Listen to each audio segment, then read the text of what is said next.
राधे राधे भक्तों, अगर आपके घर में भी मोरपंख रखा है तो यह कहानी आखिरी तक जरूर सुनना, क्योंकि एक भक्त ने भी भगवान श्री कृष्ण का प्रिय मोरपंख अपने मंदिर में रखा था।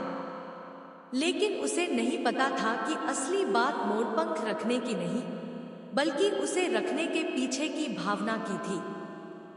जब एक संत ने उसे इसका रहस्य बताया तो उसकी आंखों में आंसू आ गए। आखिर ऐसी कौन सी बात थी? जानने के लिए कहानी को अंत तक जरूर सुनिए। राधे राधे। कहा जाता है कि भगवान श्री कृष्ण को मोरपंख अत्यंत प्रिय था।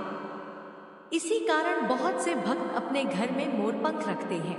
लेकिन क्या आपने कभी सोचा है कि मोरपंख को घर में रखने के पीछे सिर्फ सुंदरता ही नहीं, बल्कि कई धार्मिक मान्यताएं भी जुड़ी हुई हैं? आज की कहानी एक ऐसे ही भक्त की है जिसने बिना जाने मोरपंख अपने घर में रख लिया था।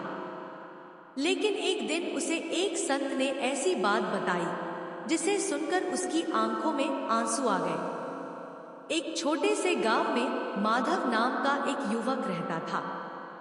वह भगवान श्री कृष्ण का बहुत बड़ा भक्त था। उसके घर में एक छोटा सा मंदिर था जिसमें राधा कृष्ण की सुंदर प्रतिमा रखी हुई थी। माधव रोज सुबह उठकर भगवान को प्रणाम करता, दीपक जलाता और कुछ देर कृष्ण नाम का जाप करता। माधव का जीवन साधारण था। उसके पास बहुत धन नहीं था, लेकिन वह अपने जीवन से संतुष्ट था।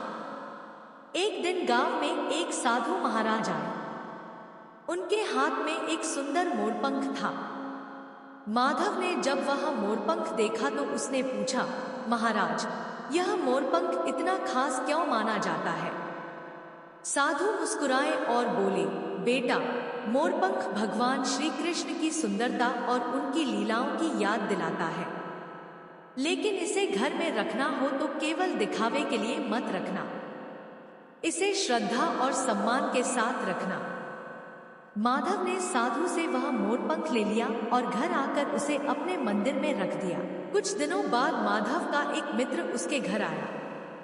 उसने मंदिर में मोरपंख देखा और कहा, अरे माधव, तुमने इसे यहाँ रख तो दिया, लेकिन क्या तुम्हें पता है कि इसे कहाँ और किस भावना से रखना चाहिए? माधव चौंक गया। नहीं, मुझे तो बस इतना पता था कि यह श्री कृष्ण को प्रिय है। मित्र ने कहा, मैंने भी बुजुर्गों से सुना है कि मोरपंख को घर में रखने से पहले कुछ बातों का ध्यान रखना चाहिए। यह सुनकर माधव के मन में सवाल उठने लगे। अगली सुबह वह उसी साधु महाराज को खोजने निकल पड़ा। काफी दूर जाने के बाद उसे नदी के किनारे एक पेड़ के नीचे वही संत दिखाई दिए। माधव ने उनके चरणों में प्रणाम किया और पूछा, महाराज, क्या मैंने मोरपंख गलत जगह रख दिया है? साधु ने कहा, गलत या सही से ज्यादा जरूरी तुम्हारी भावना है। लेकिन धार्मिक मान्यताओं के अनुसार कुछ बातें ध्यान में रखी जाती हैं। माधव ध्यान से सुनने लगा। साधु बोले, पहली बात, मोरपंख को हमेशा साफ और सम्मानजनक स्थान पर रखना चाहिए। उसे ऐसी जगह नहीं रखना चाहिए जहां उस पर धूल मिट्टी जमा हो या लोग उसे पैरों से छू दें। दूसरी बात, यदि तुम इसे भगवान श्री कृष्ण की स्मृति के रूप में रखते हो तो इसे मंदिर या किसी साफ स्थान पर रखना भक्तिभाव का प्रतीक माना जाता है। तीसरी बात, मोरपंख को लेकर अलग अलग परिवारों और परंपराओं में अलग मान्यताएं मिलती हैं। इसलिए किसी एक नियम को सभी के लिए अनिवार्य नहीं मानना चाहिए। माधव ने पूछा, महाराज, क्या मोरपंख रखने से घर की सारी परेशानियां खत्म हो जाती हैं? साधु मुस्कुराए, नहीं बेटा, यह बात समझना बहुत जरूरी है। मोरपंख को कोई जादुई वस्तु समझना उचित नहीं है। भगवान की कृपा केवल किसी वस्तु को रखने से नहीं, बल्कि अच्छे कर्म, सच्ची श्रद्धा और अच्छे व्यवहार से जुड़ी मानी जाती है।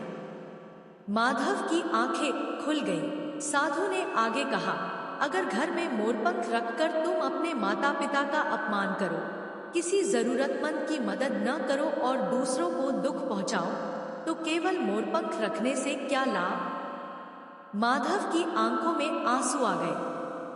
उसे अपने कुछ पुराने व्यवहार याद आने लगे। कई बार वह छोटी सी बात पर अपनी मां से नाराज हो जाता था। कभी कभी अपने पिता की बात भी नहीं सुनता था। उसने संत से कहा, महाराज, मैंने आज तक भगवान को केवल मंदिर में खोजा, लेकिन शायद मैं भूल गया कि भगवान की भक्ति मेरे व्यवहार में भी दिखाई देनी चाहिए। साधु ने उसके सिर पर हाथ रखा और कहा, यही तो मोरपंख की सबसे सुंदर सीख है। श्री कृष्ण हमें केवल पूजा करना नहीं, बल्कि प्रेम, करुणा और धर्म के रास्ते पर चलना भी सिखाते हैं। माधव घर लौट आया। उस दिन उसने सबसे पहले अपनी मां से माफी मांगी। मां ने पूछा, बेटा, आज क्या हुआ? माधव ने मुस्कुराकर कहा, मां, आज मुझे समझ आया कि भगवान को प्रसन्न करने के लिए केवल पूजा नहीं, बल्कि अपने कर्मों को भी अच्छा बनाना जरूरी है। उसने मंदिर में रखा मोरपंख साफ किया और श्री कृष्ण की प्रतिमा के पास सम्मानपूर्वक रख दिया। उस दिन से माधव ने एक नियम बना लिया। वह रोज मंदिर में दीपक जलाने के बाद किसी एक अच्छे काम का संकल्प करता। कभी वह किसी बुजुर्ग की मदद करता, कभी किसी भूखे व्यक्ति को भोजन देता और कभी किसी दुखी इंसान की बात ध्यान से सुनता। कुछ समय बाद गांव के लोगों ने माधव में बदलाव महसूस किया। जो युवक पहले छोटी छोटी बातों पर गुस्सा हो जाता था, अब शांत रहने लगा था। एक दिन वही साधु फिर गांव में आए। माधव उनके पास गया और बोला, महाराज, आपके बताए रास्ते पर चलकर मुझे समझ आया कि मोरपंख घर में रखने से पहले सबसे जरूरी बात क्या है? साधु ने पूछा, क्या? माधव ने हाथ जोड़कर कहा, मोरपंख को घर में रखने से पहले अपने मन को साफ रखना चाहिए।